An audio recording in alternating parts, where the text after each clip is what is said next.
तो चलो बच्चों, फिर हम आयत से संबंधित कुछ प्रश्न आपके लिए लेके आए जो क्षेत्रफल के प्रश्न हैं, और क्षेत्रफल के किस किस टाइप के प्रश्न पूछे जाते हैं हमारा हर वीडियो में आपको अलग अलग टाइप के प्रश्न लेकर के आए। तो आज का प्रश्न देखेंगे। जैसे पहले प्रश्न में इसमें कहा गया एक आयत का विकर्ण 10 सेंटीमीटर है तथा यह आयत की लंबाई से दुगुना है, आयत का क्षेत्रफल कितना है। तो जैसे जैसे सवाल में कहें वैसे कर लीजिए। देखिए प्रश्न को करना कितना आसान हो जाता है। ये आपका आयत है, ये आपका विकर्ण है, और विकर्ण की जो लंबाई दे रहे हैं वो 10 सेंटीमीटर दे रहे हैं। ये एल है और ये आपका बी का मतलब विड्थ चौड़ाई, एल का मतलब लेंथ। ठीक है, तो इसमें ये दिया है कि 2L बराबर क्या दे रखा है कि 2L का मान उन्होंने 10 सेंटीमीटर दे रखा है। इसका मतलब ये है कि लंबाई आपकी 5 सेंटीमीटर हो गई। एक बात तो आपकी ये बनी। दूसरा देखेंगे, अब क्या कहा उन्होंने, विकर्ण की लंबाई कितनी है, 10 सेंटीमीटर है। तो विकर्ण की लंबाई क्या होती है, आपको पता है विकर्ण की लंबाई होती है L square plus B square, और ये बराबर है 10 के। इसका हम अगर वर्ग कर दें दोनों तरफ और L का मान रख दें 25 प्लस बी स्क्वायर बराबर 100, तो बी स्क्वायर का जो मान आ गया आपका वो 100 माइनस 25 यानी 75 आपका आ गया। यानी बी का जो मान आया आपका वो, इसका अंडर रूट लेंगे 75 का, तो ये आ जाता है कितना, 5√3, ये आपका है। अब क्या पूछा उन्होंने, आयत का क्षेत्रफल। अब क्षेत्रफल निकाल दें। भाई लीजिए, क्षेत्रफल निकालने में कोई दिक्कत है ही नहीं। आपके क्षेत्रफल हो गया लंबाई L गुणा बी, L कितना है 5 गुणा 5√3 बराबर 25√3 वर्ग सेंटीमीटर। ये आपका आंसर हो गया ना, 25√3 वर्ग सेंटीमीटर, ये आपका आंसर। अब देखिए अगला प्रश्न इसमें देखेंगे। इसमें कहा 18 सेंटीमीटर लंबे तथा 14 सेंटीमीटर चौड़े आयत के अंतर्गत खींचे जाने वाले सबसे बड़े वृत्त का क्षेत्रफल पूछा। किसका क्षेत्रफल पूछा, इसमें वृत्त का क्षेत्रफल पूछा। वृत्त आप जानते हैं, वृत्त एक सर्किल को कहते हैं। ये एक सर्किल है आपकी, ये वाली मान लीजिए, और ये आपका कोई भी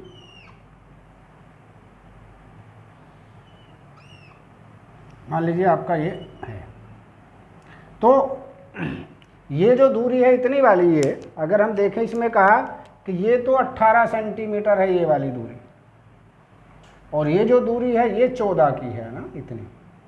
तो आप देखेंगे जब हम वृत्त खींचेंगे तो जो छोटी लंबाई होगी उसकी त्रिज्या को, उसकी आधी दूरी को त्रिज्या मानेंगे। मान लीजिए 7 सेंटीमीटर हमने ये मान लिया r बराबर, ये r है इसका 7 सेंटीमीटर ओ मान करके। तो 7 सेंटीमीटर इधर, 7 सेंटीमीटर इधर।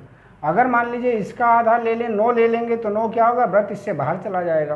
तो त्रिज्या को तो हम छोटी वाली लंबाई का आधा लेंगे। तो वृत्त की त्रिज्या क्या होगी भाई बच्चों, वृत्त की त्रिज्या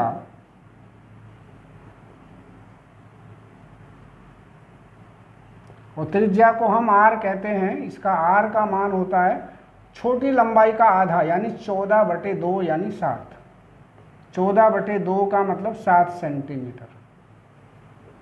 ठीक है, वृत्त का क्षेत्रफल निकाल दीजिए बस। अब वृत्त का क्षेत्रफल किसके बराबर होता है, पाई r स्क्वायर के, और पाई का मान क्या होता है 22/7। r स्क्वायर का मान 7 गुणा 7, एक 7 से वाला 7 काट दीजिए, और 7 दूनी 14 का 4, 7 दूनी 14 एक 15, 154 वर्ग सेंटीमीटर। लो भाई बच्चों, ये आपका आ गया 154, बी आंसर हो गया आपका 154 वर्ग सेंटीमीटर। चलिए अब अगला प्रश्न देख लेते हैं। इसमें कहा है एक 8 मीटर लंबे तथा 6 मीटर चौड़े कमरे में 1.6 मीटर चौड़ा कालीन बिछाया गया है। कालीन की लंबाई कितनी है। ऐसे प्रश्नों को करने का शॉर्ट तरीका आपको बता रहे हैं। क्या करना है आपको, कालीन का क्षेत्रफल बराबर कमरे का क्षेत्रफल लिख दीजिए, बस अपने आप हो जाएगा। क्या लिखना है बच्चे, बस सिर्फ क्या याद रखना है, कालीन का क्षेत्रफल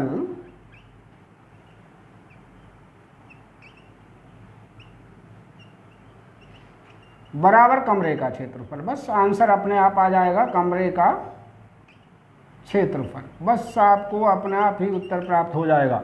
अब कालीन का क्षेत्रफल क्या होगा, लंबाई गुणा चौड़ाई। तो लंबाई चौड़ाई कितनी है इसकी भाई, x लंबाई मान लो, और चौड़ाई दे रखी है 1.6 मीटर। कमरे की कितनी है भाई, 8 गुणा 6। बस x का मान पता करना, तो इसको इसके नीचे ले जाओ, 8 गुणा 6 बटे 1.6। अब दशमलव को दूर करना, तो 8 × 48 ऊपर हो गया, 1 के बाद दशमलव है तो एक 0 ऊपर बढ़ा देते हैं, नीचे 16 कर देंगे। 16 से काट दिए, 16 तिया 48 यानी 30। कितना आ गया? 30 मीटर लंबाई आ गई भाई। लीजिए बच्चे, एक तो देखेंगे आप 5 सेकंड 7 सेकंड में आपको आंसर मिल जाता है 30 मीटर।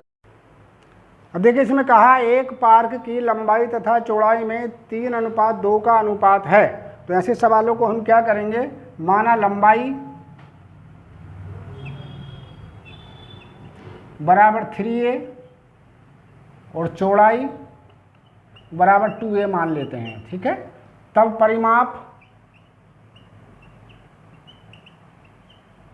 परिमाप कितना होगा भाई? 2 × 3a + 2a बराबर 10a इसका परिमाप हो गया।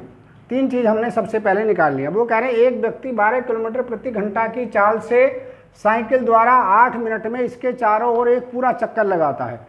तो आदमी की चाल निकालेंगे, ठीक है। एक व्यक्ति की चाल निकाल दीजिए, व्यक्ति की चाल।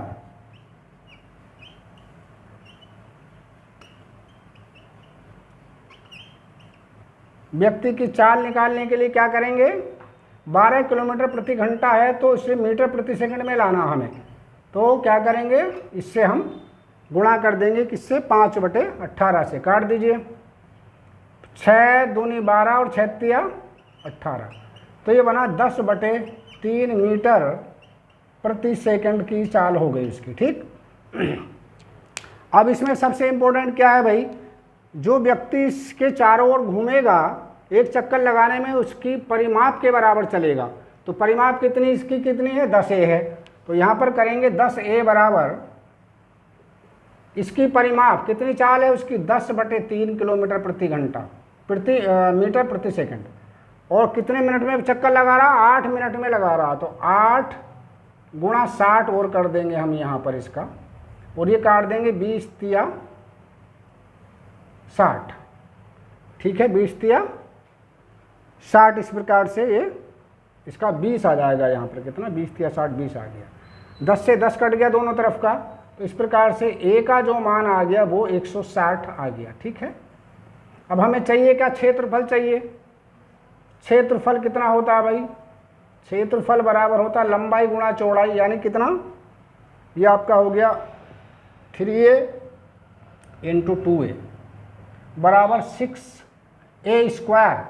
6a × a, 6a × a का मतलब गुणा 160 और गुणा 160। तो इस प्रकार से इसका अगर हम गुणा करके देखेंगे तो 15 कितना आ गया? इस प्रकार से 15,000 कितना वर्ग मीटर, ये हमने। तो कौन सा आंसर हुआ? इस प्रकार से सी इसका आंसर बनेगा।